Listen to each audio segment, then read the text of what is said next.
इन 4-5 line में तुम्हारे NEET के 16 नंबर छुपे हुए हैं और इसको हम सिर्फ 4 पॉइंट में याद कर सकते हैं। सबसे पहली बात तो ये है, कि जितने भी यूनिसेलुलर ऑर्गेनिज़म्स होते हैं वो 2 चीज़ें शो करते हैं। एक, इंडिपेंडेंट एक्जिस्टेंस, मतलब वो किसी ऊपर डिपेंडेंट नहीं है। दूसरा, जितने भी एसेंशियल फंक्शंस होते हैं उनको परफॉर्म कर रहे होते हैं, जो कि उनके लाइफ को सस्टेन कर पाएँ। और एनसीईआरटी बोलती है कि सेल से छोटा कुछ भी इंडिपेंडेंट लिविंग नहीं होता। इसका कहने का मतलब ये है, अगर मैं एक सेल के बारे में बात करता हूँ तो वहाँ पे माइटोकॉन्ड्रिया भी पड़ा है, उसके पास उसका न्यूक्लियस भी है।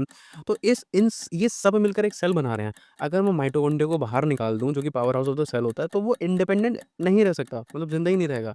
न्यूक्लियस को बाहर निकाल दो, जो कि ब्रेन ऑफ द सेल है, ठीक है? ये भी इंडिपेंडेंट एक्जिस्ट नहीं कर पाएगा, नहीं ज़िंदा ही नहीं रहेगा, इंडिपेंडेंट लिविंग ही नहीं रहेगा। तो सेल से कुछ भी छोटा अगर हुआ तो वो इंडिपेंडेंट लिविंग नहीं रहेगा। ये लाइन बहुत ज़्यादा ज़रूरी है, याद रखना। और थर्ड पॉइंट है अपना, कि अगर मैं किसी भी लिविंग ऑर्गेनिज़म्स के बारे में बात करता हूँ, तो इनका जो फंडामेंटल स्ट्रक्चर होता है या फिर फंक्शनल यूनिट होती है, वो कौन बना रहा होता है? वो आपकी सेल बना रही होती है, सही है।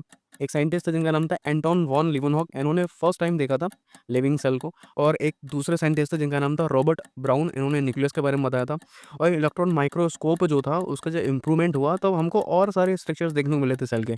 मैं ऐसे छोटे-छोटे शॉर्ट्स बनाता हूँ, जहाँ पर मैं एनसीईआरटी के एक-एक टॉपिक को एक्सप्लेन करता हूँ। अगर तुम्हें अच्छा लगा हो तो प्लीज़ सब्सक्राइब करो और बने रहो इस चैनल पे। Thank you so much.